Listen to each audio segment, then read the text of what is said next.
So ever so often we will do these videos where I talk about some of the biggest sports personalities and biggest sports networks in the game today. For those who don't know, my background is such. I studied sports journalism for 4 years. I interned at ESPN. Right at the end of my college journey, they offered me a position. I said no in favor of the internet. At the time, it was just YouTube. Nowadays, there are so many different ways to make money on the internet. I said, look, $20,000, $30,000 ain't enough money for me. I'm going to bank on myself. And I believed in the internet then. And obviously, looking back on it, I think I made a good decision. Now, I've missed out on some networking opportunities. But for me, I knew I could make more money and get where I wanted to get using online. Now it takes a special type of person to do what I've done over the last 5 or 6 years. This ain't for everybody. Most people that think they could do this, they wouldn't last a week in my shoes. It is what it is, though. I bet it on self, and I've been rewarded for it. I like to sometimes talk about some of the bigger sports personalities, the bigger sports networks, because I know people are watching those networks. A lot of times these are videos where I'm able to help my viewership the most because people are like, oh, dang, at the end of the day, he's just a fan like me. He watches certain clips of other personalities just like I do. So I thought it would be interesting to talk about 3 gentlemen that work at 2 networks that are the biggest 2 networks in sports because I got perspective. Oh, do I got opinions? And this is going to be a tough one to swallow because I worked with a couple of these gentlemen at ESPN. Real quick, I want to say this. The sports business is and from a media perspective, the most money you'll ever see in it is right now. Like it is a great time to be a sports personality. Pat McAfee is killing it right now. That dude is killing it right now. I'm starting to see other platforms like what Draymond Green is doing is very powerful. All the smoke with Matt and Steven Jackson. They've been winning the last couple of years. JJ Redick's got a nice podcast that I tune into every now and then. Gilbert Arenas really knows the game. I'll check him out every now and then when he's talking about something interesting. I mean, you're looking at the deals that Amazon's throwing out to top sports anchors and color commentary for football. It's a great time to be in the sports media space. It is a great time. And one of the reasons why I believe it's a great time to be in the sports media space, because I believe the bigger personalities at these networks are they're loud, but not a lot to say. So I wanted to start this video off, and this is going to hurt because, again, I used to work at ESPN, and I interned for a couple weeks under Stephen A. Smith. I got to sit in studio and watch the brother work. I have nothing but the ultimate respect for Stephen A. Smith, but I got to call a spade a spade. Let's start with him, and then we'll work our way to FS1. I don't get it anymore. I've been holding these comments back for years now. I don't understand the brand anymore. Stephen A. Smith, the reporter, is one of the greatest reporters of all time. But I want to read to you something that Scott Van Pelt, fellow ESPN employee, said a couple weeks ago. He didn't put a name on it, but I do believe Stephen A. Smith fits the criteria of this and others. So here's what Scott Van Pelt said a couple days ago on The Ringer. He said, the thing that bums me out about our business is there's a lot of people that cover sports, and I think you don't even like them. Like, you don't even like sports. You're cynical, and you're just, everything sucks and everybody sucks. Like, do something else. Sports is the last thing that we've got that typically every day is pretty fun. When he said that, the first person that came to mind was Stephen A. Smith, his coworker. I watched Scott Van Pelt at ESPN for a couple of days. One of the jobs that I had as an intern for a couple of sports centers, I was the showrunner. Showrunners put a little sauce on it, but I gave the scripts to the anchors that as soon as they came out of the machine. So let's say a baseball game was on. As soon as the game ended, I would literally hand the script that they needed to read that highlight off to, at the time, it could be, Scott had his own thing. He had his own team, but it could be, who were some of the personalities at the time that were there. I don't feel like going into great detail, but the top personalities that were there for the 11 p.m. Sports Center from Connecticut, my job was to give them the papers that they needed to read the highlights night in, night out. Scott would be off to the side as he was preparing for the 12 o'clock, the midnight Sports Center, in which he had his own thing. He had just got his own show. I would sit in that studio and watch Scott Van Pelt prepare and study. He wasn't really looking at what other anchors were doing per se, but he was looking at the games, man, just watching every little minute detail he was picking up from it. I didn't know the brother. I never said anything to Scott Van Pelt. I would watch him know his family would come in and eat dinner with him, and then they would get out of the way and let Scott Van Pelt. Dad had to go to work at midnight. Oftentimes, I'm sure getting home when his kids were asleep. But I watched him because I loved how passionate he was about sports. At the end of the day, I know he loves sports, which gets me to what he said. Stephen A. Smith's brand has become, when Kyrie Irving's doing something bad, let me call it out. When James Harden's doing something bad, let me call it out. When Ben Simmons is doing something bad, let me call it out. We don't see enough appreciation of Stephen A. in sports anymore. That's what I see. All the clips that go viral are bad. Even if we look at Stephen A.'s former co-host Skip Bayless, which I'll talk about him more in a second, at least Skip, we know he loves his Cowboys. We know he loves Tom Brady. We know he loves Kevin Durant. At least there are personalities, even though Skip's a very negative personality. Negativity sells, I get it. At least we know there are guys that he loves. I don't really think of anybody. Nobody really, I guess maybe Aaron Rodgers from what I see. I don't watch First Take often nowadays. I don't really see a lot of love between Stephen A. Smith and other athletes. But he covers athletes for a living. And it's part of like the biggest I have the ultimate respect for Stephen A. Smith. But at the end of the day, he wouldn't respect me if I came over here and on my content if I didn't keep it real. This is what I feel.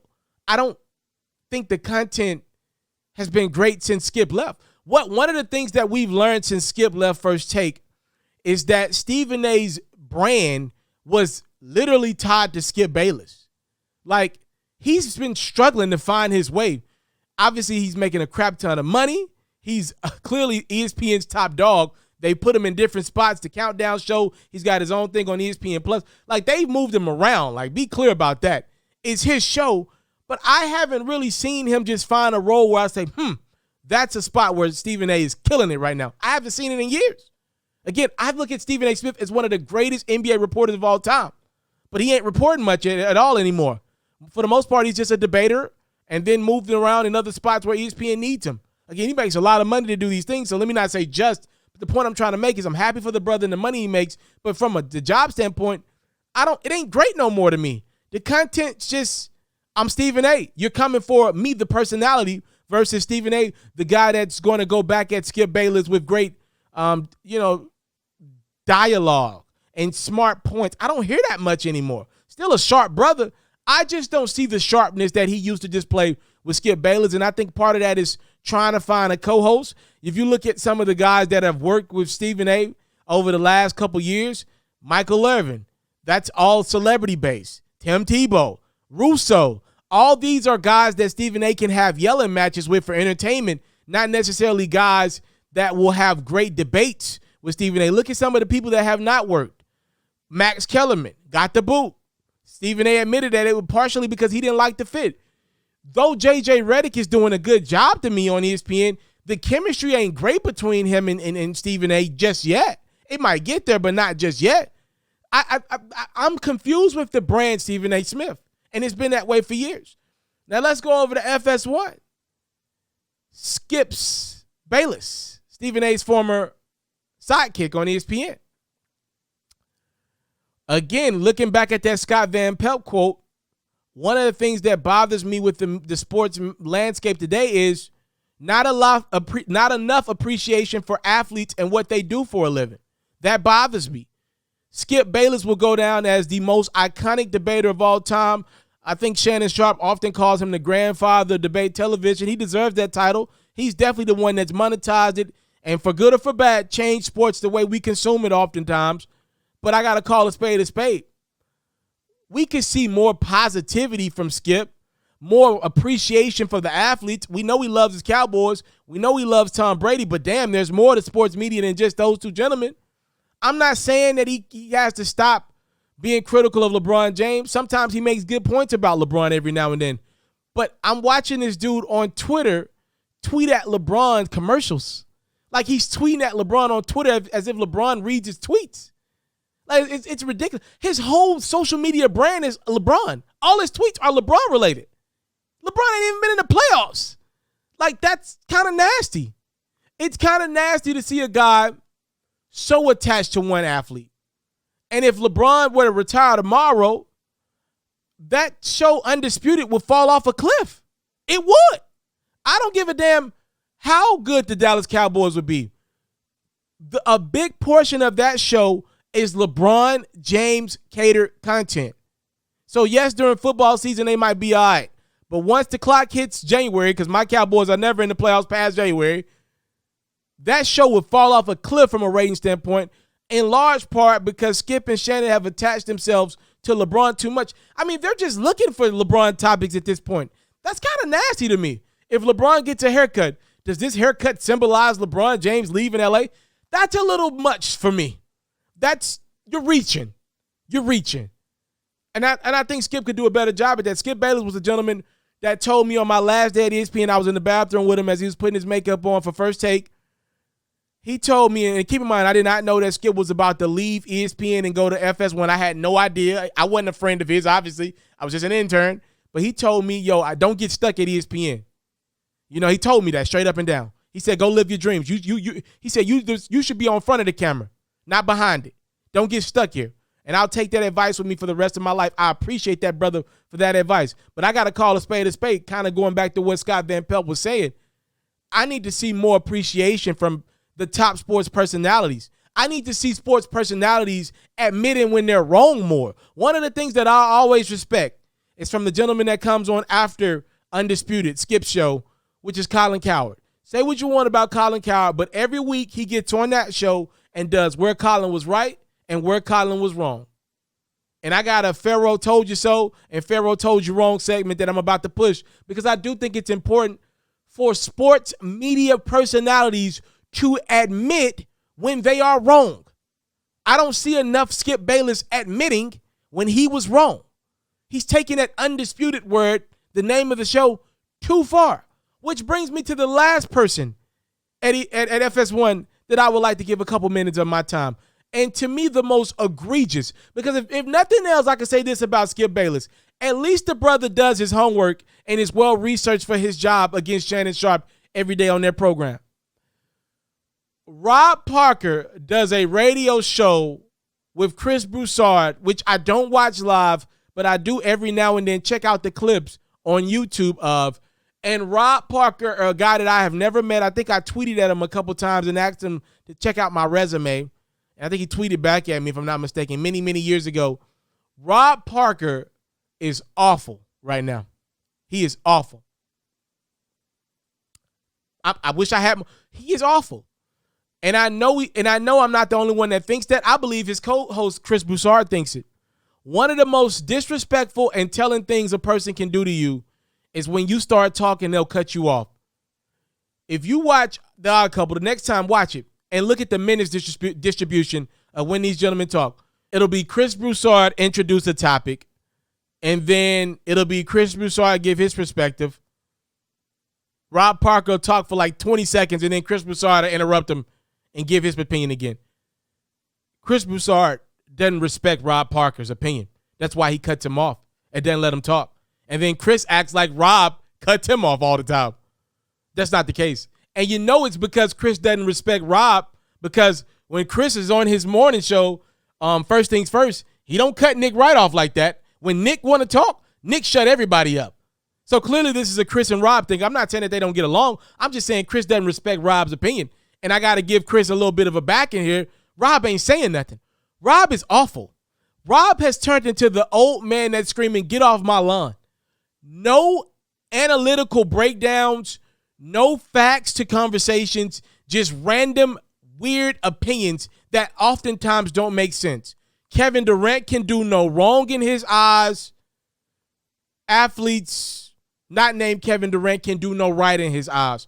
Overcritical on 99% of athletes, only about 1% get the benefit of the doubt, and those guys are like Kevin Durant and Aaron Rodgers. Where is the appreciation for sports? Again, back to what Scott Van Pelt is talking about. Sports is one of the only things in our world that still brings fun day in, day out.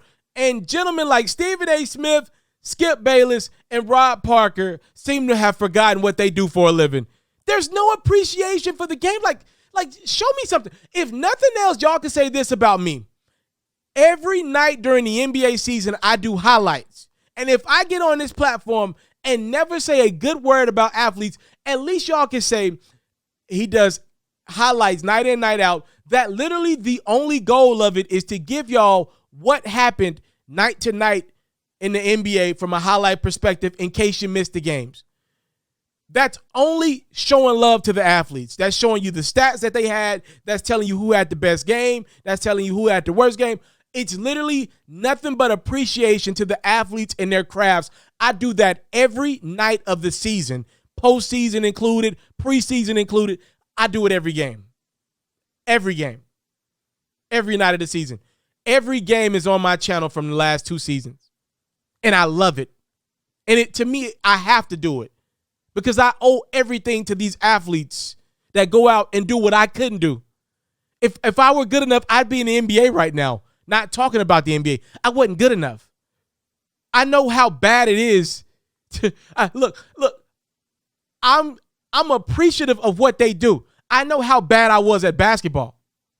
Like, it's tough playing basketball when you're tired. These sports personalities don't get on here and acknowledge sometimes these gentlemen are tired in the fourth quarter. There's no appreciation for these athletes and what they do anymore. And it comes from at the top. Look at the top. The Stephen A's, the Skips, the Rob Parkers of the world. These gentlemen all get paid, obviously Skip and Stephen A, a lot of money. They get a lot of money to voice their opinions and perspectives on sport. It matters what they say. They have a good stake in the whole sports media landscape. And I believe fans are starting to reject Skip Bayless, Stephen A. Smith, and the Rob Parkers of the world. And that's why a guy like Pat McAfee is going to flourish. He's going to make hundreds of millions of dollars in the next few years because of the system that he's got. He's pretty good at his job. The fact that he's a former athlete, he's going to make a lot of money. He's relatable to middle America. He's going to make a lot. He's a goof that you probably want to have a drink with at the bar. And he doesn't sound like he's too on his high horse. He appreciates athletes. That's why athletes are running to his show, especially NFL athletes. I wish we were seeing more of that from the sports media at the top. It's got to be better than this, man. Not enough appreciation for these athletes and what they do for a living. The teams, these fans, not enough appreciation. Not at all. I haven't seen enough of it.